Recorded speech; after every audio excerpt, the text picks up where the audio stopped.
Hi all, I welcome you to the second installment of our DevOps Simple Projects session.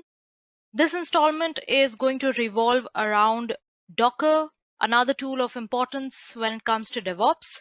In the previous installment, we focused mostly on Jenkins and continuous integration.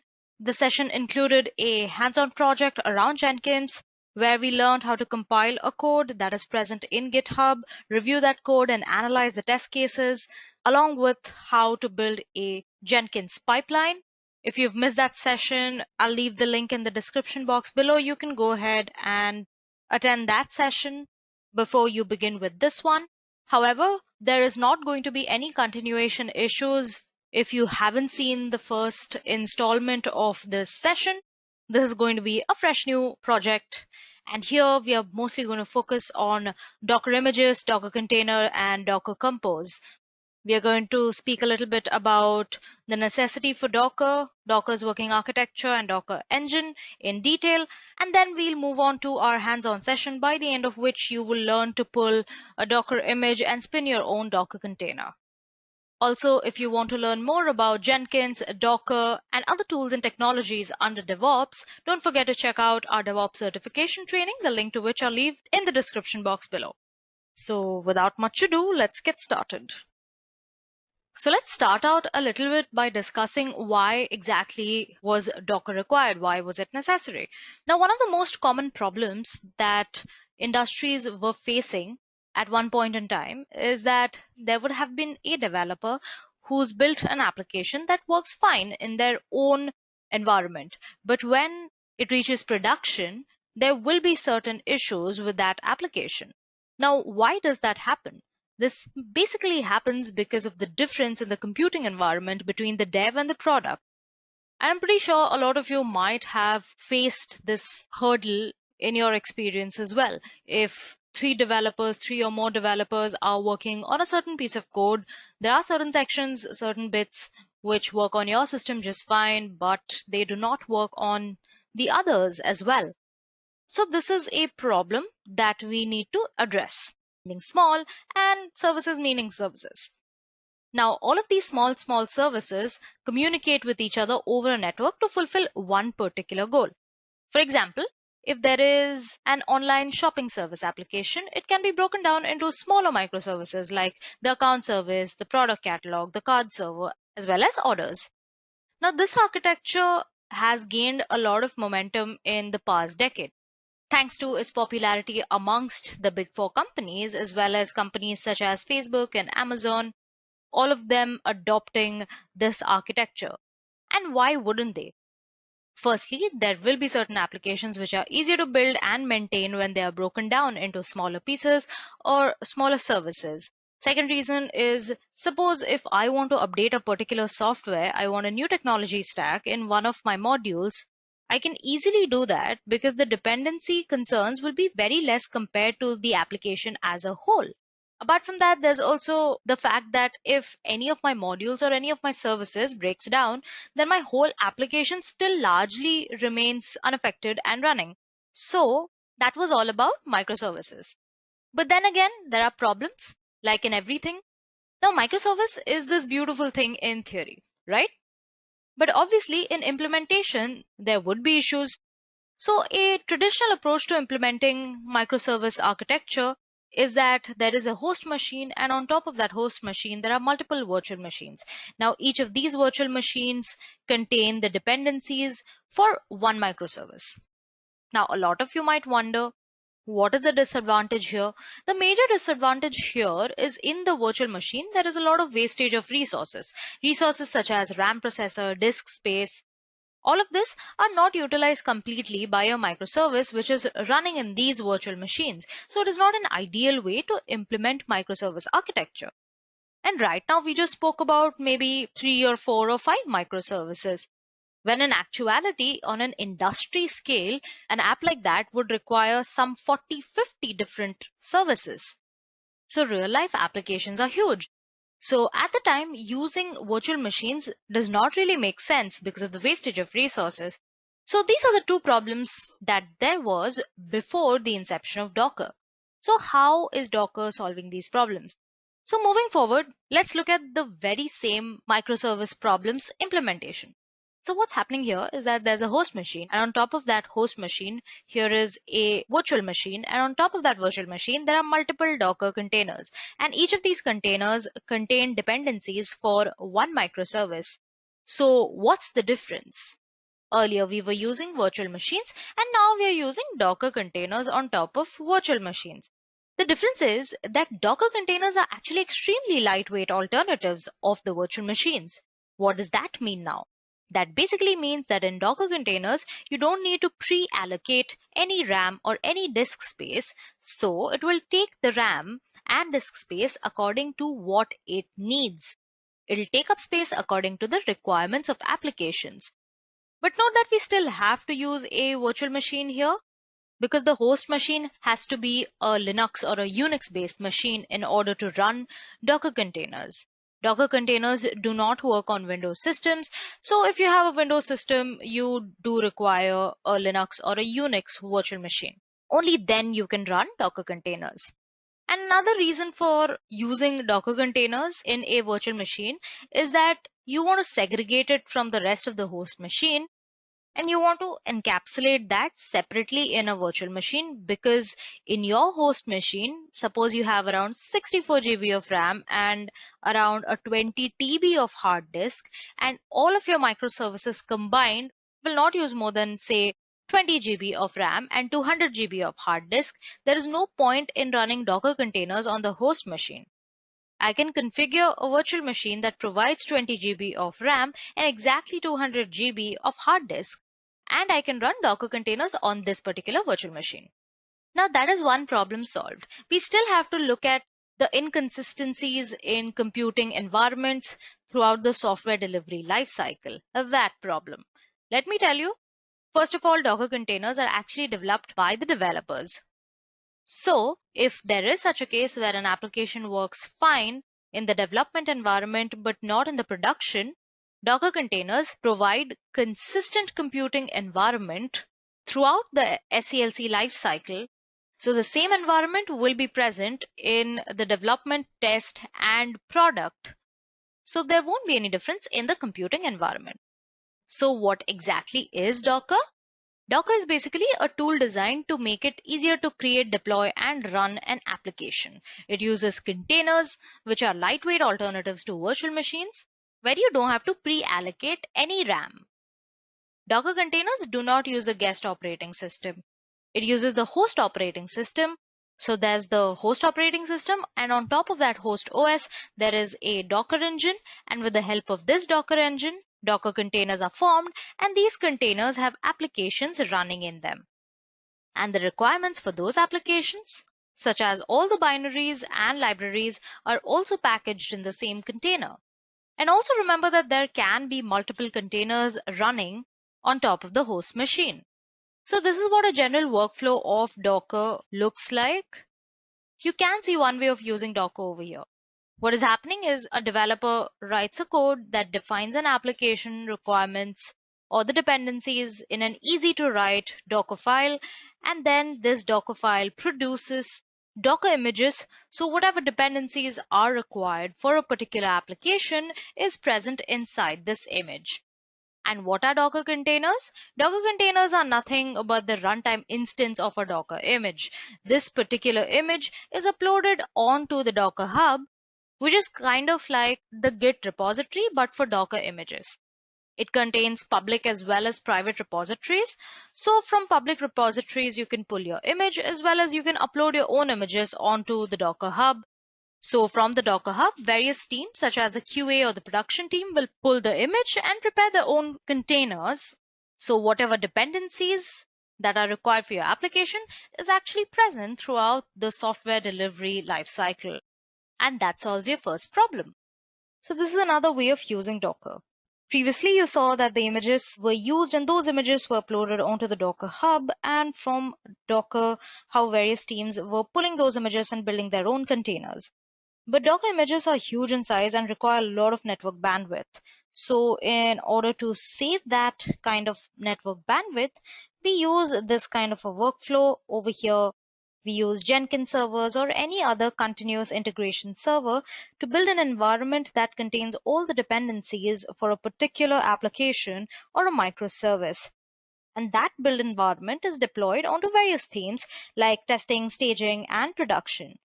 So here the developer has written some complex requirements for a microservice in an easy to write Docker file, and the code is then pushed on to the Git repository, and from the Git repos to continuous integration servers like Jenkins that will pull that code and build an environment that contains all the app dependencies for that particular microservice.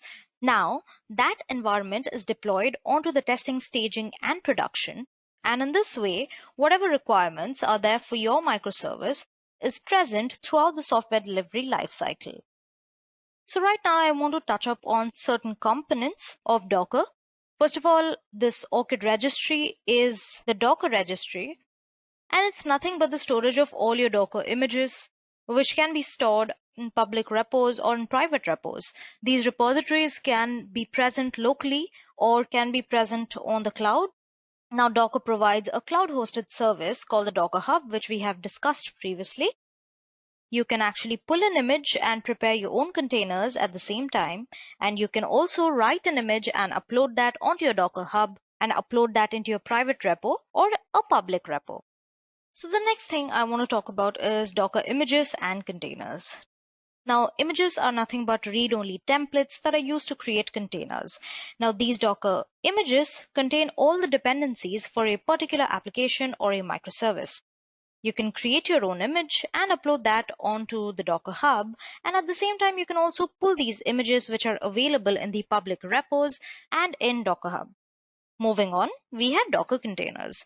Now, Docker containers are the runtime instances of these Docker images. They contain everything that is required to run an application. And at the same time, it is also possible that more than one image is required to create one container.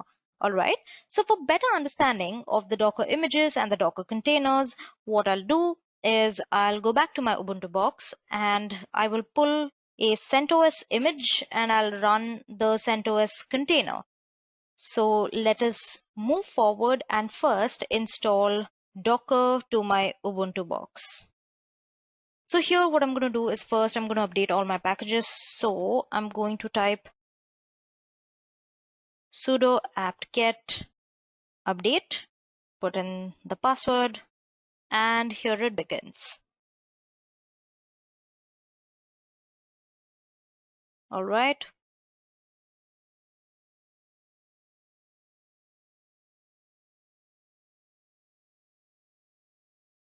And with that, it's done.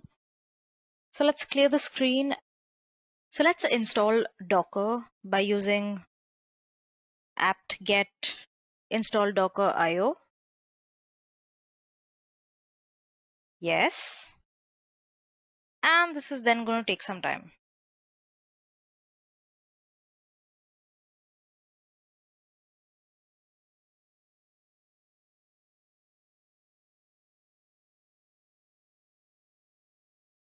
So with that, Docker is installed. We're just going to start our Docker service. So sudo service docker start.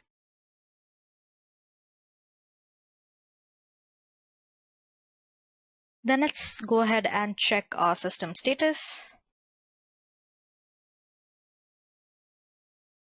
So systemctl status Docker. And as you can see, our Docker engine is running. So now what I'm going to do, I'm going to pull a CentOS image from Docker Hub and I'm going to run that CentOS image. So sudo docker pull and the name of the image, which is CentOS. And it has started.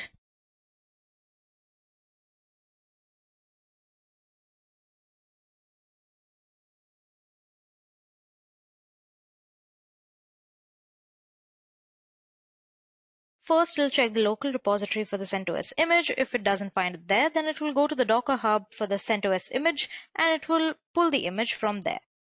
So it looks like we have successfully pulled the latest CentOS image. So now let's try to run this. So sudo docker run it. All right, so with that, we are inside the CentOS image and you've run it. So now you're in the CentOS container. Now I'm just going to go ahead and exit this. With that, I'm going to clear my screen and hope you guys have followed me so far. If you have any questions, feel free to drop them in the text box and we'll be happy to get back to you. So now let us recall what we did. We first installed Docker on Ubuntu, and after that we pulled a CentOS image from Docker Hub and then built a CentOS container using that CentOS image. So now we are going to move forward. So the next thing I want to talk about is a little something called Docker Compose. So let us understand what exactly does it do. So it'll be easier for us to understand what it is. It basically composes multiple different applications on various containers. So suppose you have different applications on various different containers and all of those containers are actually linked together, which you don't want to execute each of those containers one by one, but all together. And you can run all of those containers using a single command. So that is where Docker Compose comes into the picture. With Docker Compose, you can actually run multiple applications present on various different containers with one single command. As an example, you can imagine you are able to define three containers, one running a web app, another running a Postgres, and another one running your Redis in a YML file, which is your Docker Compose file. And from there, you can actually execute all the three containers with one single command, that is Docker Compose up. So let us again understand this with an example as well. So this is my Ubuntu box. We have to install Docker Compose here, but before that, we have to install our Python pip. So sudo apt-get install python-pip, and here we go. Y for yes.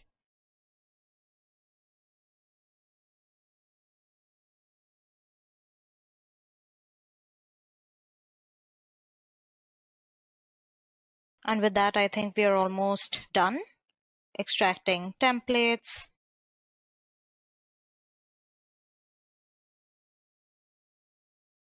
Right now we are unpacking libraries.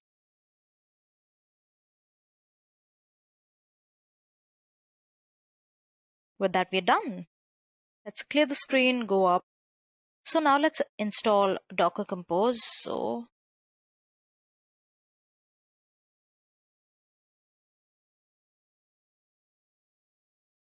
sudo pip install Docker Compose.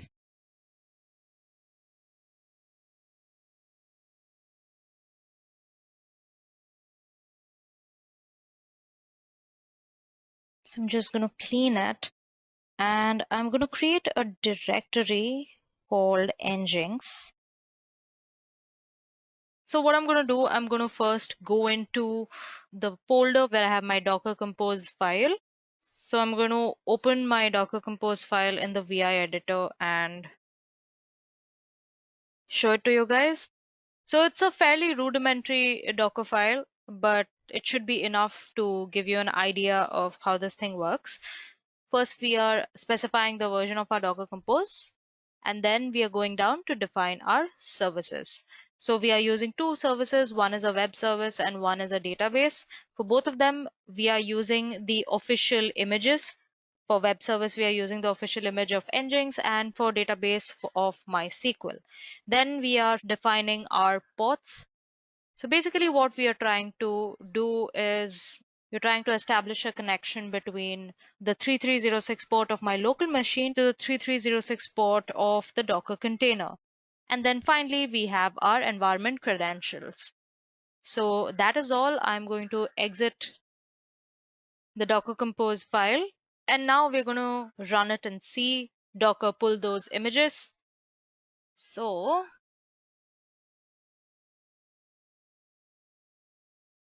Docker Compose, FNF, name of our file, up, and you can see first it'll try to create a network with the default driver, then it's going to pull both the images and everything that it contains.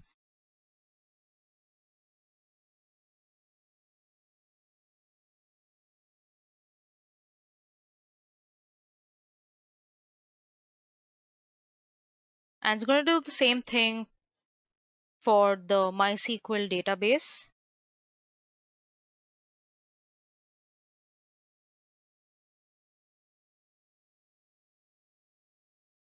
It's going to take a while, so kindly be patient.